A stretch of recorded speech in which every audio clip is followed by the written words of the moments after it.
Hello दोस्तों, मैं हूं मनोज खोकर और अपन पढ़ रहे हैं the reproductive system.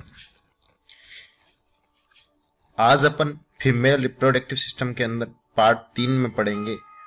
Female reproductive के यूट्रस की बात कर रहे थे। यूट्रस में कौन कौन सी मेम्ब्रेन होती है दोस्तों।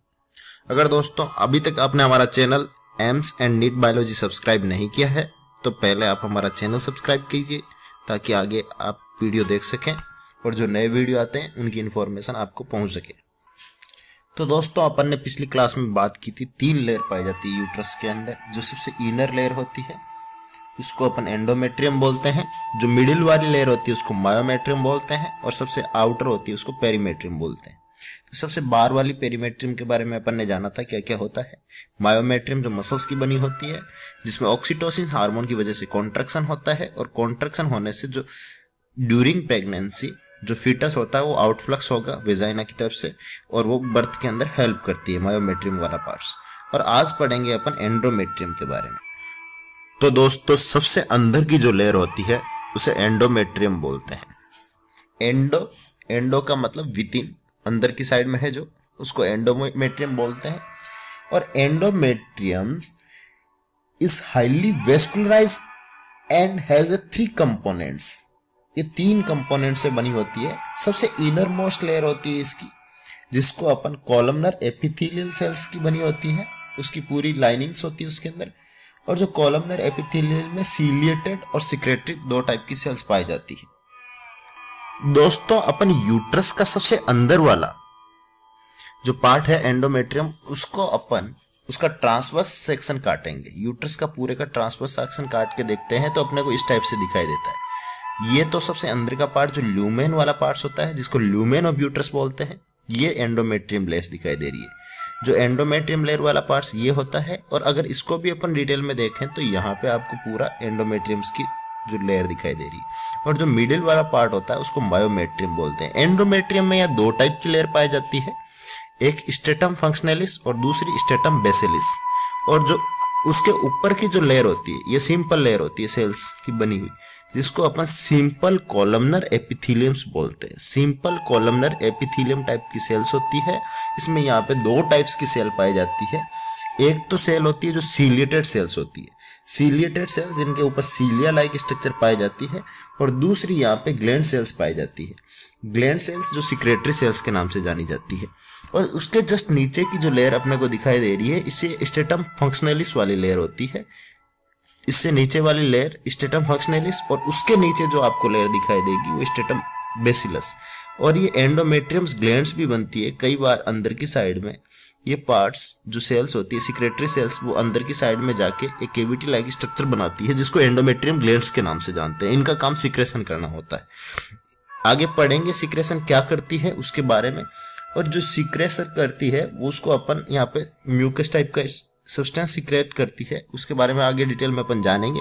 और बात जब यहाँ पे अपन 2 लेयर की पढ़ रहे हैं, स्ट्रेटम फंक्शनलिस और स्ट्रेटम बेसिलस, तो यहाँ पे जो सबसे अंदर वाली लेयर होती है जिसका जो जस्ट सिंपल कॉलमनर एपिथेलियम के जो नीचे वाली, ये जो सिंपल कॉलमनर एपिथेलियम है इसके जस्ट नीचे की जो लेयर पाई जाती है जिसको स्ट्रेटम फंक्शनलिस बोलते हैं।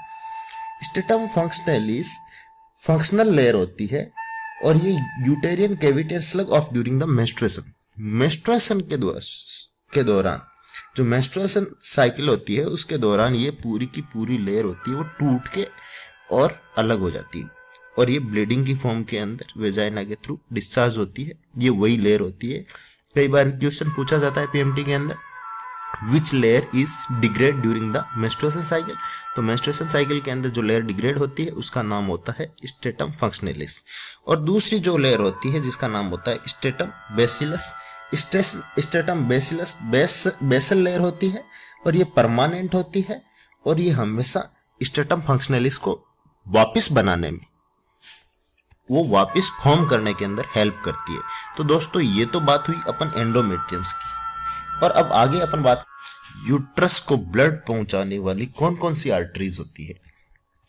तो दोस्तों देखिए, जो यहाँ पे आपको पूरा का पूरा एक जाल दिखाई दे रहा है ये ब्लड आर्टरीज का, इसको ये यूट्रस की आर्टरीज होती है। पूरे यूट्रस को ब्लड पहुंचाने वाली आर्टरीज होती है, इसलिए उसका नाम यूटेरन आर्टरी होता है। क्या बोला जाता है उसको, यूटेरियन आर्टरी। और जब ये यूटेरियन आर्टरी आगे जाके कन्वर्ट होती है एरिकुलेट आर्टरीज के अंदर, छोटी छोटी आर्टरीज में डिवाइड होती है, जिनको अपन एर्कुलेट आर्टरीज बोलते हैं। एर्कुलेट आर्टरीज, जो यूट्रस आर्टरी आगे जाके एर्कुलेट आर्टरीज में डिवाइड होती है, और वही आगे जाके फिर और ज्यादा डिवाइड होती है मायोमेट्रियम्स के अंदर, तो उसका नाम होता है रेडियल आर्टरी।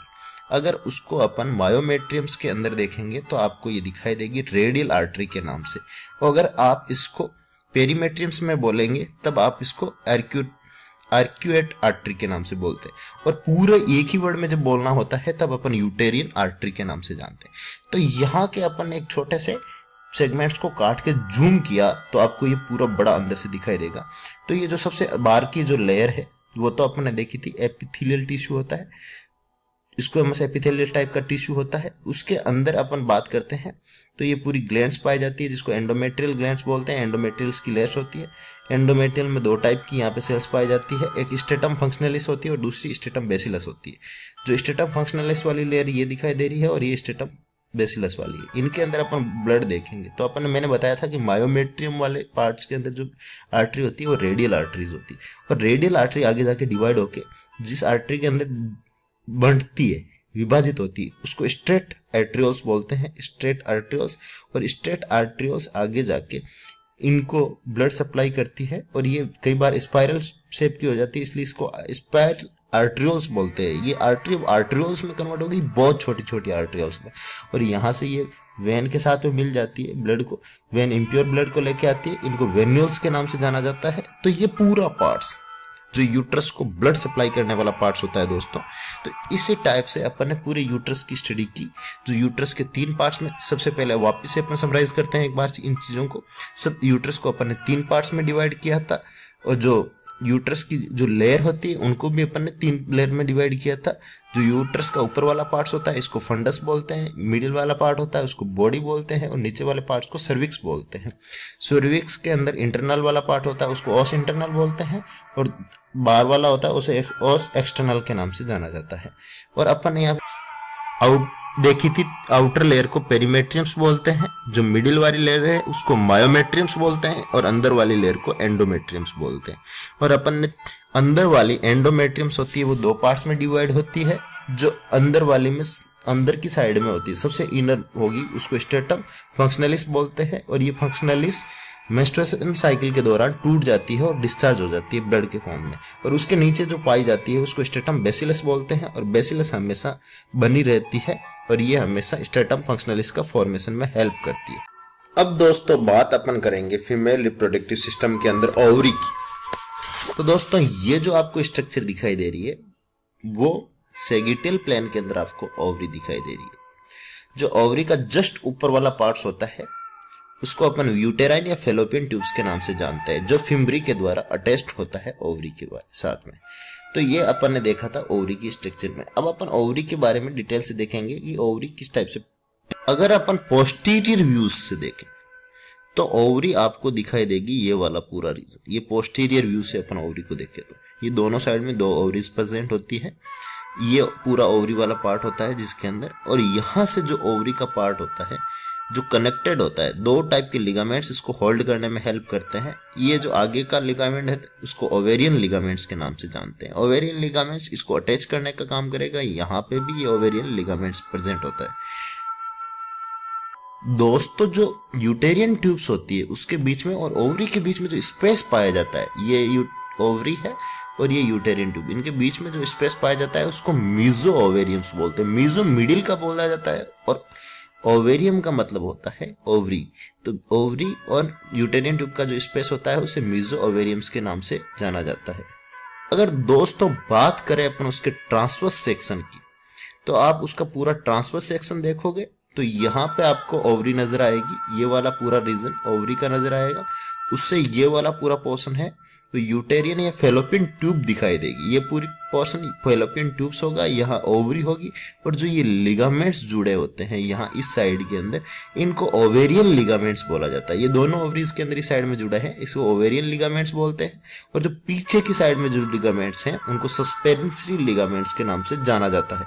दोस्तों अपन ने ओवरी का आधा पार्ट काट के देखा। हेमी सेक्शन का मतलब होता है हाफ पार्ट को अपन ने काट के देखा और लाइट माइक्रोस्कोप से देखा इसको, तो आपको ये पूरा इस टाइप से दिखाई देगा। सबसे आउटर की जो लेयर दिखाई देगी उसको जर्मिनल एपिथेलियम बोला जाता है। Most outer layer is called germinal epitheliums, और उसके अंदर का रीजन होता है उसको ओवेरियन कॉर्टेक्स।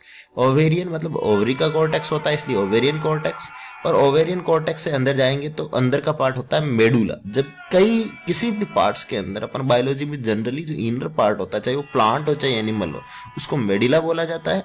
और जो आउटर पोर्शन दिखाई देता है अपने को, उसको हमेशा अपन कॉर्टेक्स बोला जाता है। तो ये ओवरी का पार्ट है तो इसको ओवेरियन कॉर्टेक्स बोलेंगे, और ये जो ओवरी का मेडुला वाला पार्ट होता है उसको ओवेरियन मेडुला बोला जाता है। और जो यहाँ से पार्ट जो मुड़ा हुआ रहता है बीच में, और जहाँ से ब्लड वेसल्स आती है, चाहे वो किडनी हो चाहे वो ओवरी हो, जहाँ से आगे वाला पार्ट मुड़ा होता है और जहाँ ब्लड वेसल्स आती है उसको हमेशा हाइलम बोला जाता है। तो blood vessels in hilum of ovary, और हाइलम वाले पार्ट्स के अंदर ये ब्लड वेसल्स आएगी, और इसी पार्ट से हाइलम वाले में ये ब्लड वेसल्स एंटर करती है। और जो ये पोर्शन अपने को दिखाई देता है ये डिजेनरेटिव मैच्योरल ग्राफियन फॉलिकल्स होती है। इनके बारे में अपन आगे डिटेल में स्टडी करेंगे। दोस्तों जब बात ओवरी की होती है तो ovary primary sexual organ of female, ये प्राइमरी सेक्सुअल ऑर्गन है फीमेल का, और इसको अपन मेल के टेस्टिस के सिमिलर मानते हैं। ये मेल के टेस्टिस के सिमिलर है ओवरी फीमेल के अंदर। क्यों? क्योंकि दोनों का ही काम होता है जर्म सेल को फॉर्मेशन करना। जर्म सेल कौन सा? जो यहाँ पे ओवरी एग का फॉर्मेशन करती है और टेस्टिस स्पर्म का फॉर्मेशन करते हैं। इसलिए दोनों सेल्स जो स्पर्म और ओवा दोनों को बनाने में हेल्प करती है, इसलिए ये बहुत ही इंपॉर्टेंट होती है। दूसरा यहाँ पे ओवरी का इंपॉर्टेंट फंक्शन होता है वो हार्मोन फॉर्मेशन में हेल्प करती है। जैसे वहां पे अपन ने देखा था कि टेस्टिस होता है वो एस्ट्रोजन, जो एंड्रोजन हार्मोन होता है उसको बनाने में हेल्प करता है। एंड्रोजन जो टेस्टोस्टेरोन हार्मोन था उसके अंदर, और वहां पे दो हार्मोन बनते हैं जिसे LH ल्यूटिनाइजिंग हार्मोन्स और FSH फॉलिकल स्टिमुलेटिंग हार्मोन्स। और इसके अलावा वहां पे एक इनिबिन हार्मोन भी सिंथेसिस हो रहा था। वहीं पे यहाँ पे ओवरी भी फीमेल के अंदर हार्मोन बनाने में इंपॉर्टेंट रोल प्ले करती है, इसलिए दोनों टेस्टिस और ओवरी होते हैं वो एक दूसरे के सिमिलर माने गए हैं। यहाँ पे जो ओवरी के द्वारा हार्मोन्स बनाए जाते हैं, उन हार्मोन्स में जो फीमेल सेक्स हार्मोन है उनके अंदर progesterone, oestrogen, inhibin and relaxin जो इंपॉर्टेंट हार्मोन है, उनके बारे में आगे अपन डिटेल में पढ़ेंगे कि कौन कौन से हार्मोन कैसे कैसे सिंथेसिस होते हैं। दोस्तों अपन ने ओवरी का फ्रंटल प्लेन लिया और उसके सेक्शन को अपन देख रहे हैं। इस फ्रंटल सेक्शन को जूम करके देखा तो आपको जो आउटर वाला पार्ट दिखाई दिया उसको जर्मिनल एपिथेलियम बोलते हैं, और उसके जस्ट नीचे वाला पार्ट होता है वो कॉर्टेक्स। कॉर्टेक्स में यहाँ पे डिफरेंट टाइप की सेल्स पाई जाती है, जो पहले अलग अलग सेल्स होती है और अलग अलग फॉर्म के अंदर पाई जाती है। जो सेल मैच्योर होती है उसी नाम अकॉर्डिंग उसके नाम चेंज होते चले जाएंगे। तो सबसे पहले जो सेल पाई जाती है उसको अपन प्रीमोर्डियल फॉलिकल्स बोलते हैं। उसके नेक्स्ट वाली जो सेल्स होती है वो प्राइमरी फॉलिकल्स में कन्वर्ट होती है, प्रीमोर्डियल होती है वो आगे जाके, और प्राइमरी फॉलिकल्स आगे जाके सेकेंडरी फॉलिकल्स में कन्वर्ट होते हैं, और सेकेंडरी फॉलिकल्स आगे जाके मैच्योर ग्राफियन फॉलिकल्स में कन्वर्ट होते हैं।